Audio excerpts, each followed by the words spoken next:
Have you ever entered a room and felt everything shift before you even said a word? The silence, the tension, the subtle unease. It's not in your head.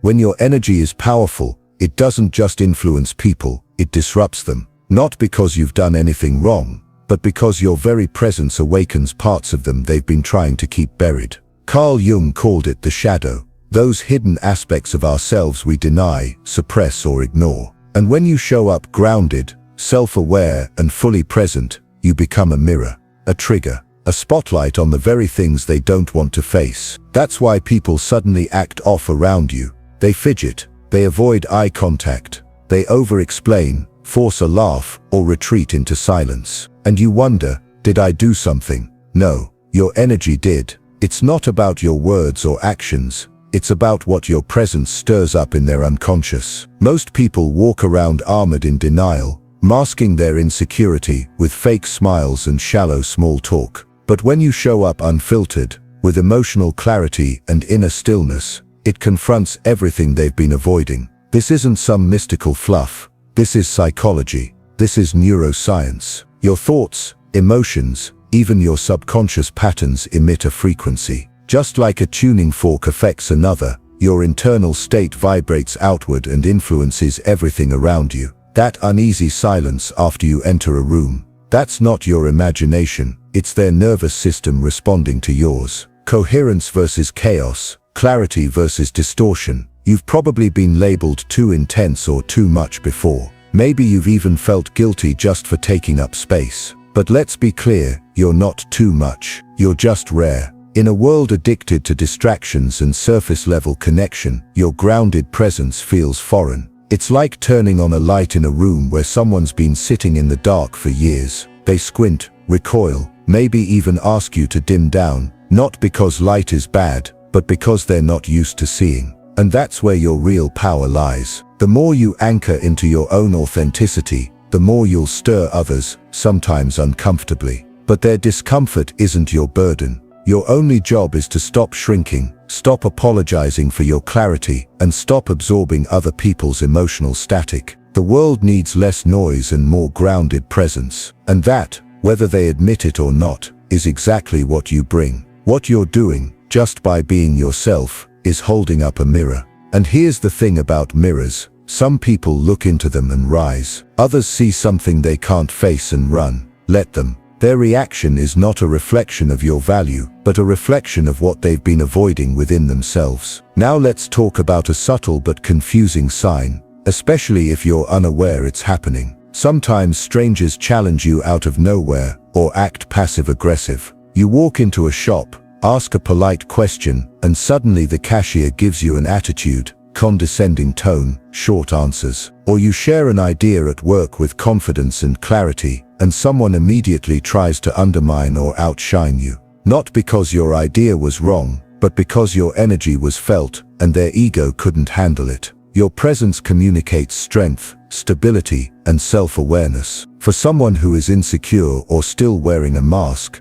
that can feel threatening. And rather than face their own discomfort, they attack indirectly through sarcasm, subtle jabs, or attempts to make you question yourself. It's not a conversation, it's a power play. Why? Because when a person is used to being in control or admired for an image they've created, your grounded presence throws them off balance. It reveals the gap between who they are and who they pretend to be. This is known as an ego threat. Psychologically, it's the defensive reaction that occurs when someone feels their sense of identity is challenged. In fact, a 2004 study from the University of Michigan found that people with lower self-esteem are more likely to respond with aggression when they feel challenged, especially by people who aren't even trying to challenge them consciously. So no, you're not imagining the weird energy. That snarky comment from the coworker, the cold attitude from a stranger, the person trying to one-up you, it's all ego defense. Because deep down, your presence reveals what they're hiding. Think of it like this. Two people stand in front of a mirror. One has built their sense of worth on appearance, status, and approval, but underneath, they still feel unsure. The other you show up calm, confident, and self-possessed. You're not performing.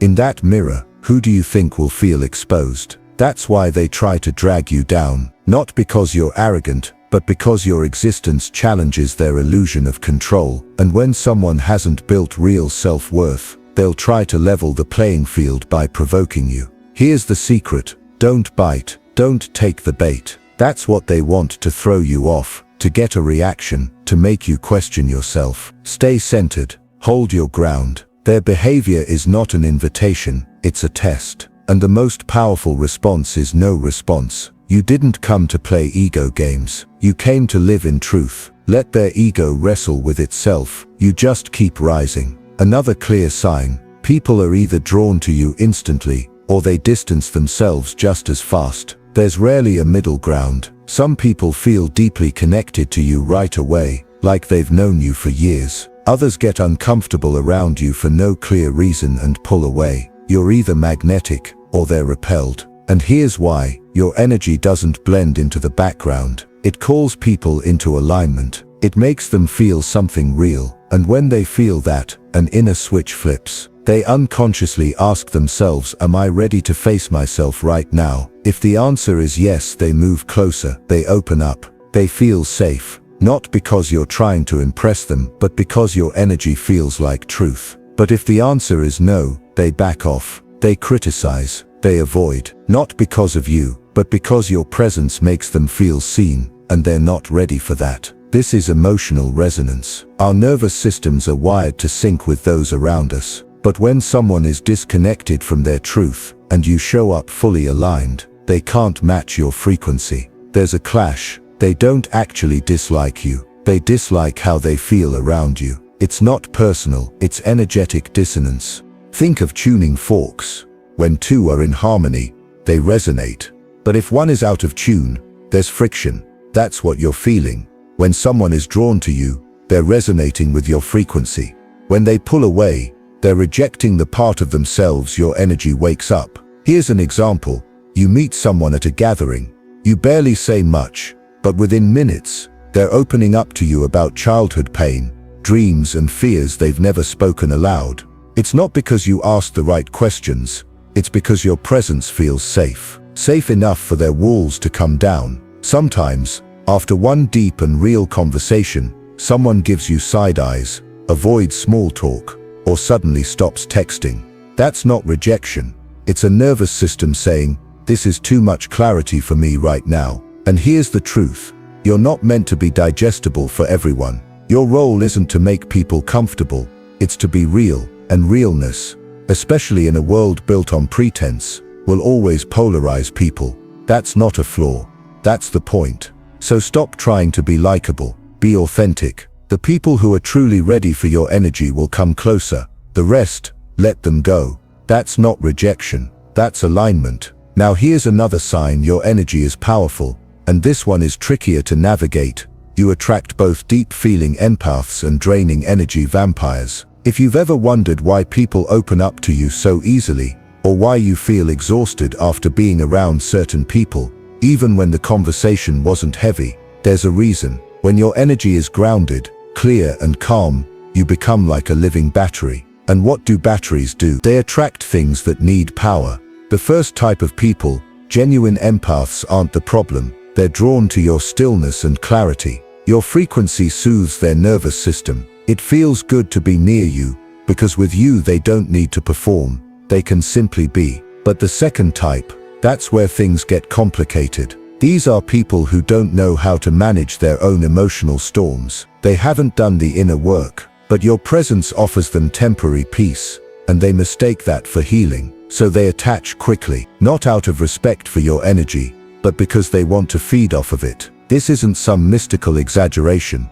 It's basic psychology. In therapy, it's called emotional co-regulation. People with dysregulated nervous systems, especially those with anxious or disorganized attachment styles, tend to latch onto emotionally safe people. Why? Because your regulated state calms their chaos. But at a cost. They vent, trauma dump, overshare. They turn you into their therapist, healer, or emotional crutch, without ever asking if you agreed to that role. And if you're not conscious of it, you absorb everything. You walk away from these interactions feeling drained, foggy, heavy. as if you just ran a marathon you never signed up for. Here's a metaphor. Your energy is a clean, peaceful lake. Empaths come to sit by it, admire its stillness, maybe leave a flower behind. But energy vampires, they show up with buckets full of emotional waste, dump it into your lake, take your water, and walk away without even saying thank you. Here's the hard truth.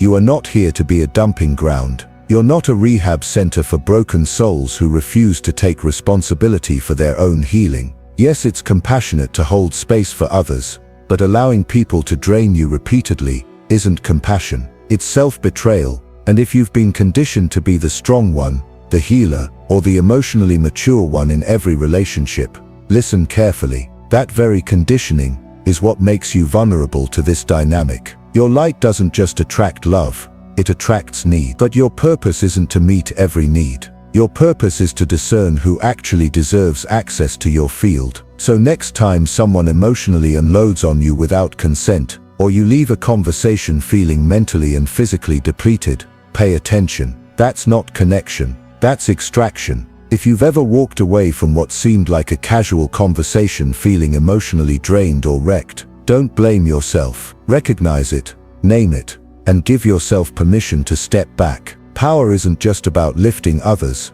it's also knowing when to say, "This isn't mine to carry." Before we move on to the next sign, there's something most people overlook, but once you notice it, it hits deep. When your energy is truly clean, grounded and aligned, you don't just attract people, you attract animals, children, even nature itself. You walk past a dog, and it suddenly stops tugging its leash and just stares at you. You visit someone's house, and their cat, who hates strangers, jumps into your lap like you've known each other for years. You didn't say or do anything special, but something about your field whispered, "This space is safe. You can relax here." Animals and children don't care about status, looks, or social cues. They feel energy, they respond to presence, they recognize authenticity, and it goes deeper. Plants will even thrive in your space when your energy is right. You may not be a plant person, but somehow your home flourishes like a jungle. That's not a coincidence, that's resonance. A famous polygraph expert named Cleve Baxter once hooked plants up to lie detectors and found they responded to human emotions,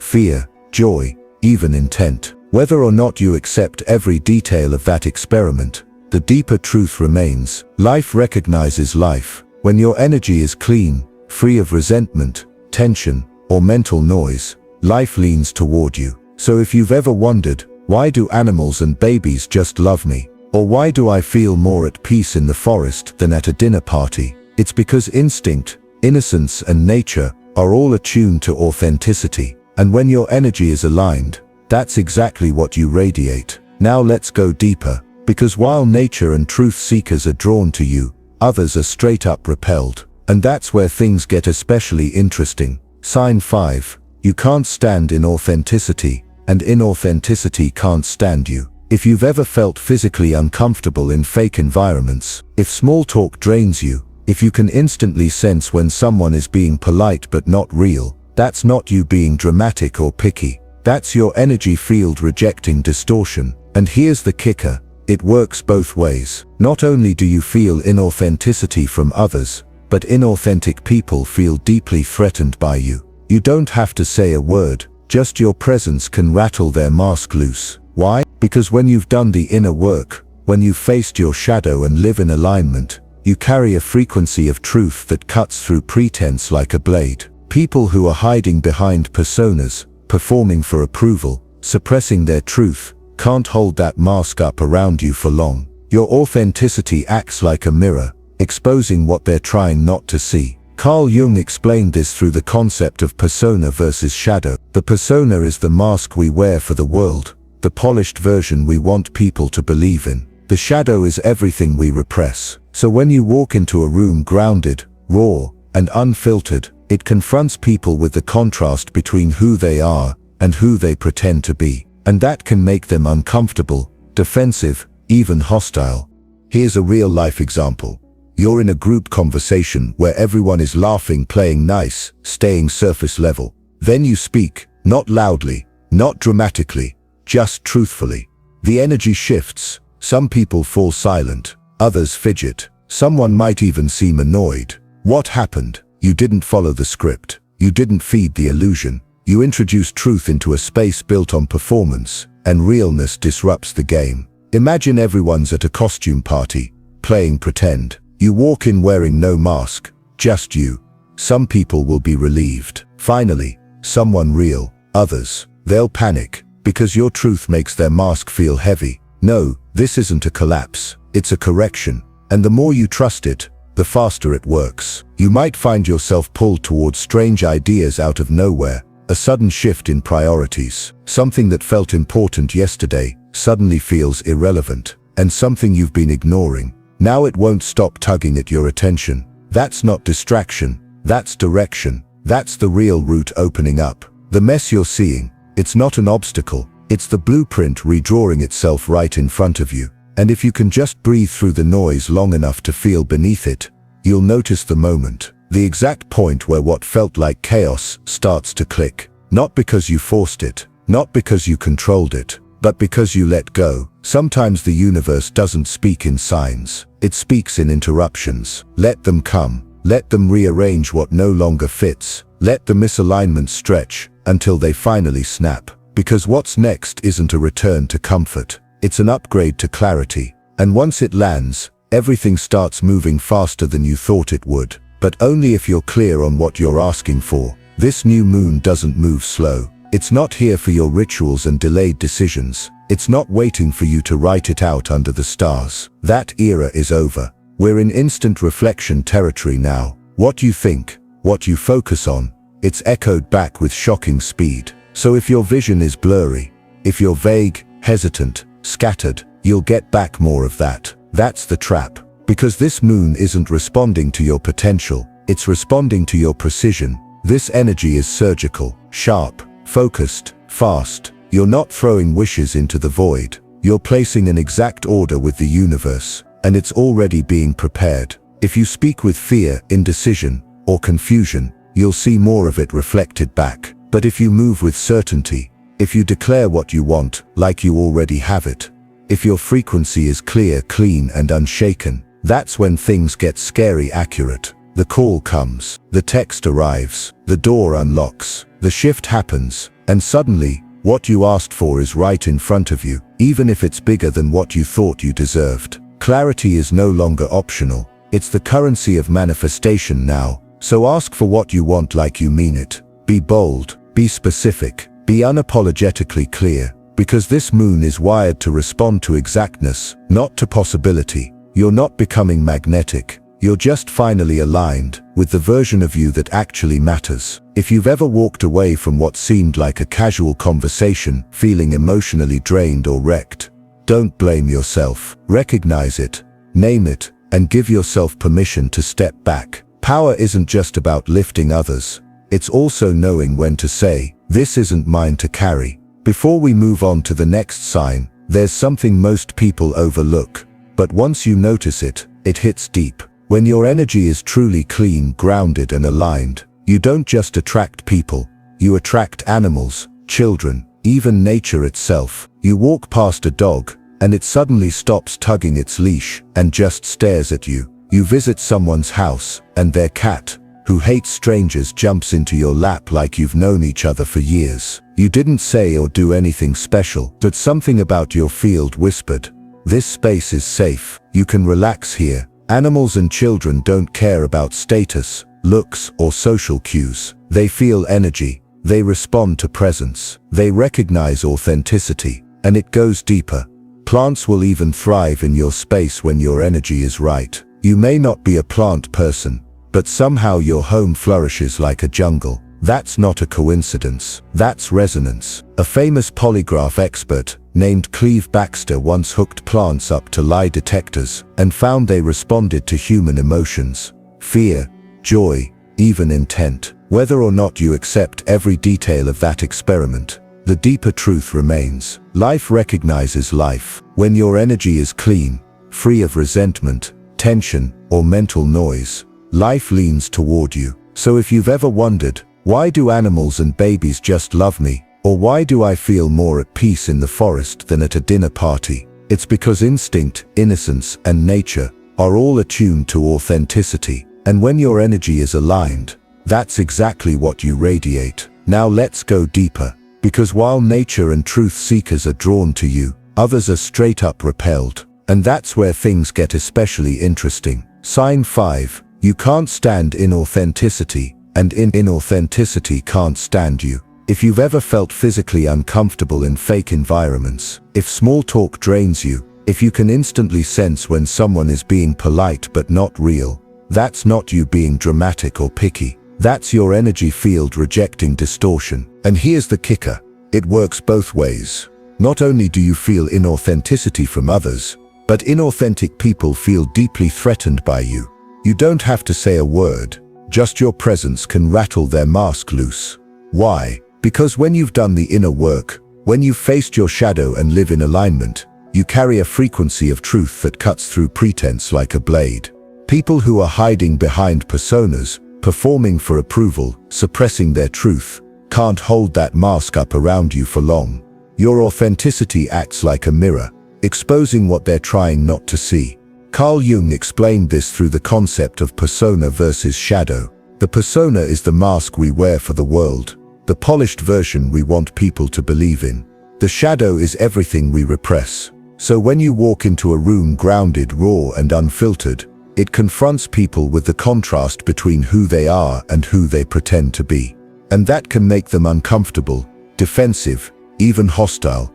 Here's a real-life example. You're in a group conversation where everyone is laughing, playing nice, staying surface level. Then you speak not loudly, not dramatically, just truthfully. The energy shifts. Some people fall silent, others fidget. Someone might even seem annoyed.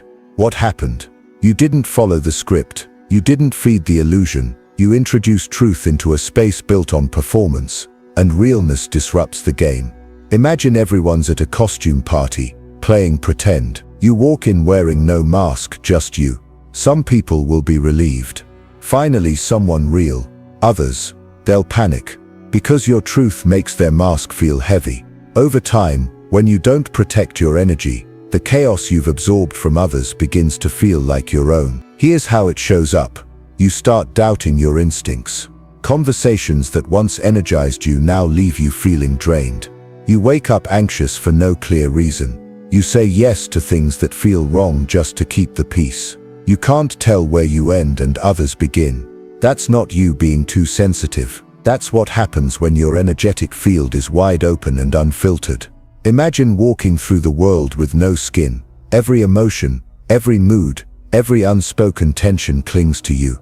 And if you don't clear it, it becomes you. Most people don't realize this energy flows both ways.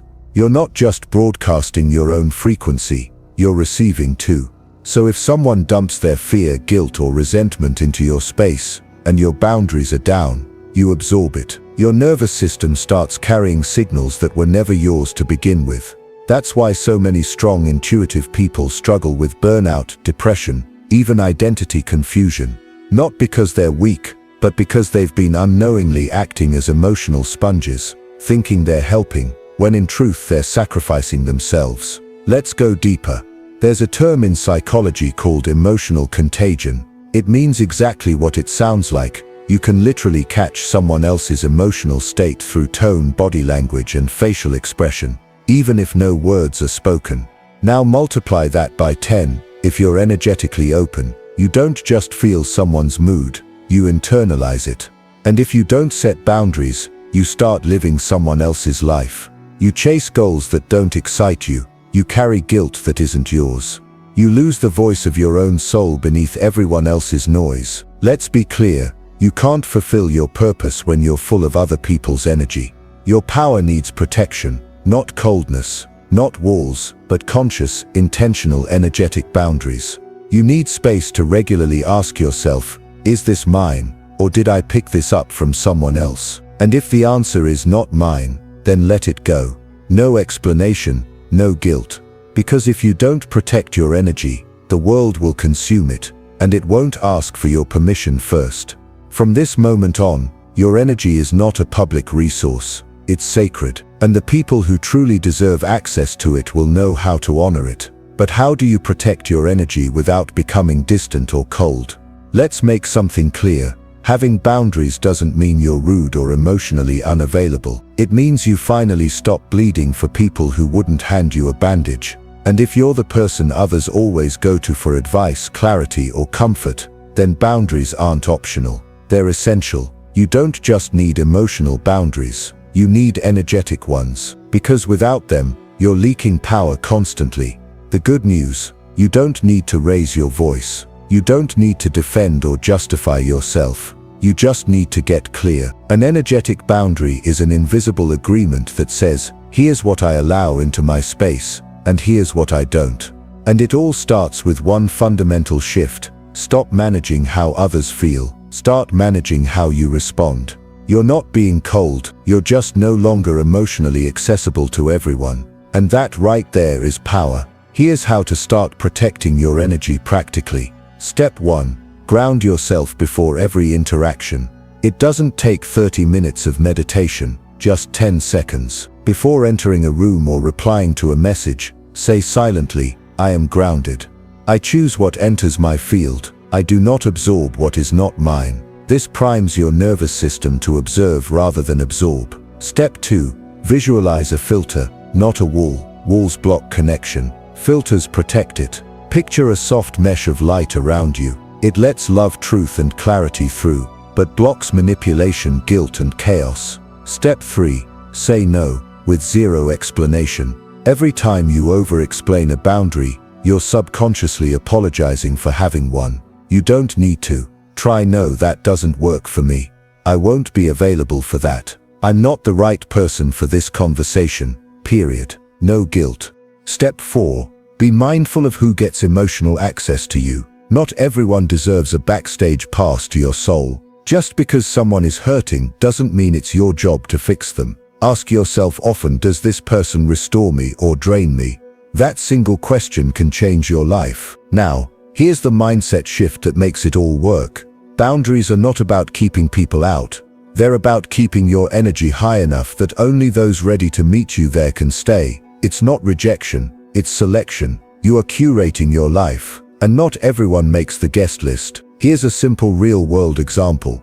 You're on a call. A friend starts spiraling into the same negative story you've heard 10 times. In the past, you'd sit there, nodding, absorbing. Now, you calmly say, hey, I care about you, but I don't have the space to hold this today. That's a boundary. Direct, honest, loving. And guess what? The right people will respect it. The wrong ones will guilt you. And their reaction will reveal everything, because your boundary exposes their relationship to control. Real ones adjust. Users resist. So here's your new rule. Protect your peace like it's your paycheck. Because it is. And finally, here's your daily energetic reset. Simple, fast, and real. You don't need to move to the mountains. Wear all white or burn sage daily just to protect your field. Real energetic hygiene isn't about ritual. It's about consistency. And if your energy is sensitive and strong, you need a reset daily, just like your phone needs a recharge every night. Step 1.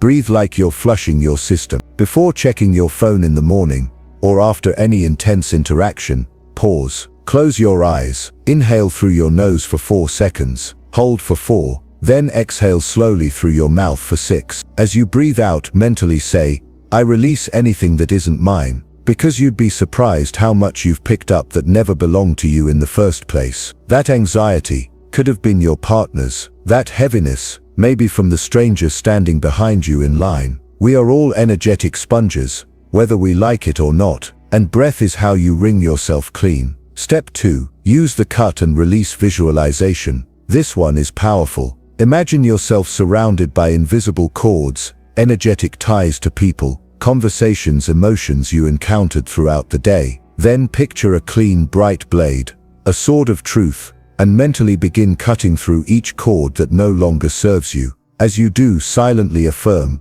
I return this energy to its source, and I call my power back to me. You don't have to believe in magic for this to work. Your subconscious speaks in images. Visualization gives your mind permission to let go. And over time, this trains your nervous system to release emotional attachments and reclaim focus. Step 3.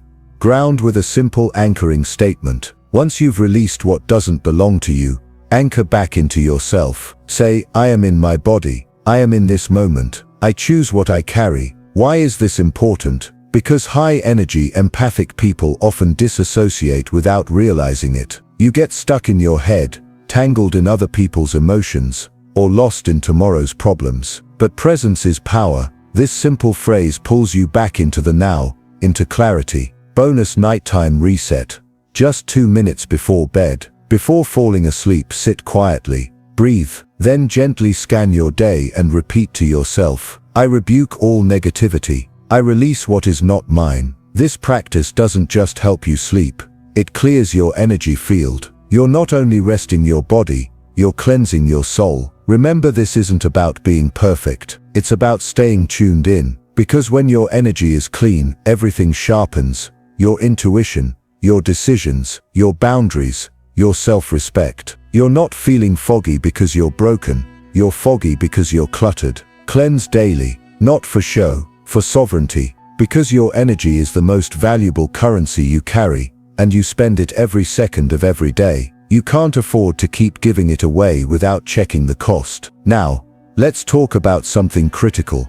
How to stop absorbing other people's emotional chaos. Let's be brutally honest. If you don't master this one skill, you'll constantly feel like life is happening to you, not through you. 1 minute, you're fine. 10 minutes into a room, and suddenly you're anxious, irritable, exhausted, and you have no idea why. Sound familiar? Here's the reason: you're not just empathic, you're energetically porous. Your nervous system is highly sensitive and automatically syncs with the emotional frequencies around you. Unless you learn to stay sovereign, to energetically hold your center, you'll end up absorbing fear, shame, tension, insecurity, as if they were yours. This isn't just spiritual language. It's grounded in neuroscience. Your brain is equipped with mirror neurons. These neurons mimic the emotional states of people nearby. It's how infants learn, how empathy functions. But without conscious energetic boundaries, this natural ability turns into emotional contamination. So how do you stop absorbing other people's chaos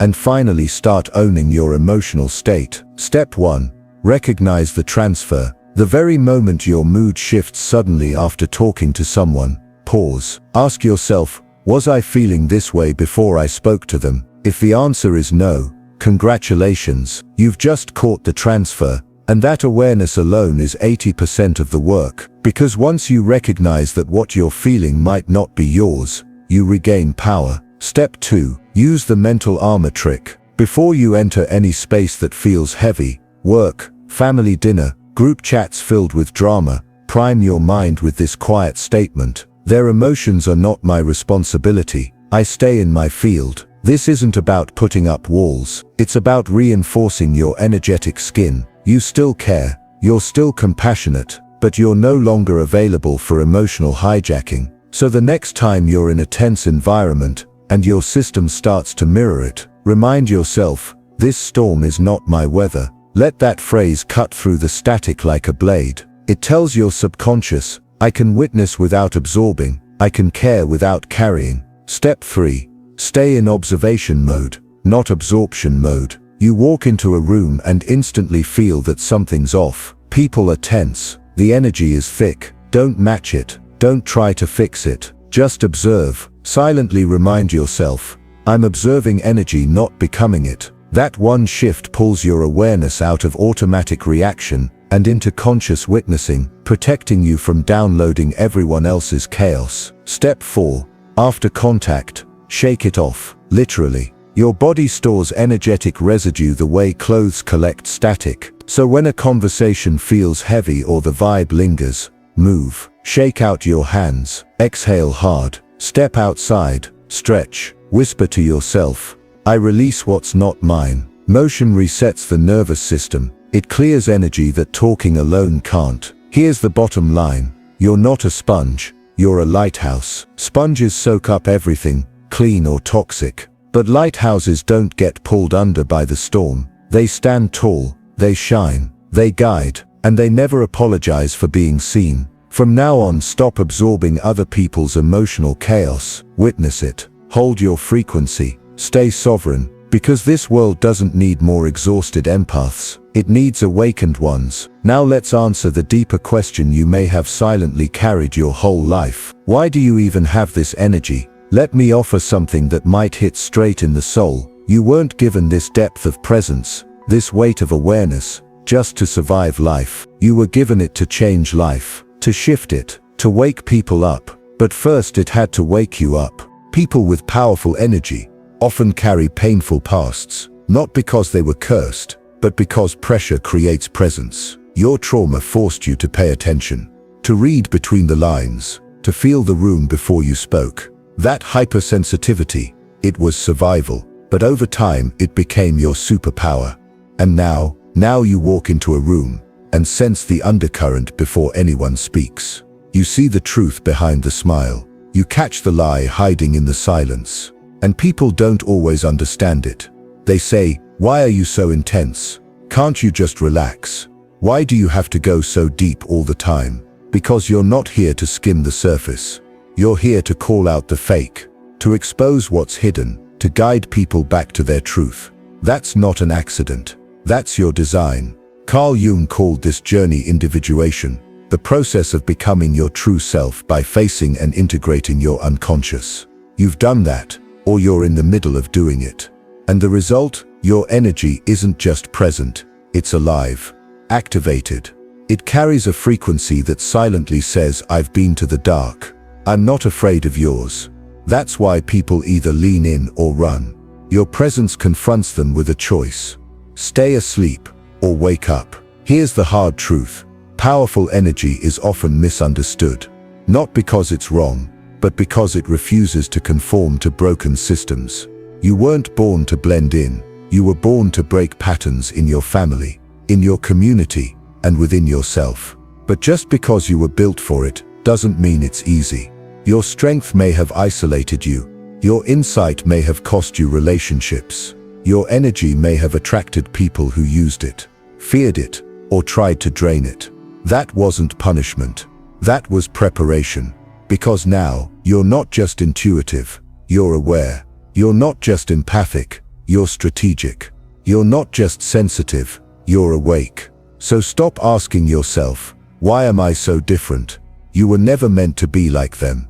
You were meant to remember who you are, and help others remember too. That's the purpose behind your energy. It's not just power, it's a calling. And now, it's time to answer it. Final challenge. Let's lock this in. If this hit you in your chest, if you saw yourself in these truths, if you felt your soul wake up somewhere mid-sentence, then don't keep it silent. Say it with clarity. Say it with conviction. "I own my energy." This isn't just a comment, it's a line in the sand. It's you telling your old self, your doubts, your fears, and the entire universe, "I'm done dimming. I'm done apologizing. I own who I am." Because if you're serious about protecting your energy, mastering your mind, and stepping fully into your power, then this is just the beginning. We're not slowing down, we're just warming up. What's coming next? You won't want to miss it. And listen closely. If this message spoke to your soul, don't keep it to yourself. Share it. Send it to someone whose power you recognize, even if they haven't seen it in themselves yet. Because authenticity spreads through activation. One person fully owning their energy gives permission for others to do the same. You're not intense by accident. You're not sensitive by mistake. You were wired for impact. So let's shift the collective one powerful presence at a time. For more, don't forget to subscribe to the free newsletter. I'll see you in the next one. Take care and never forget who you are.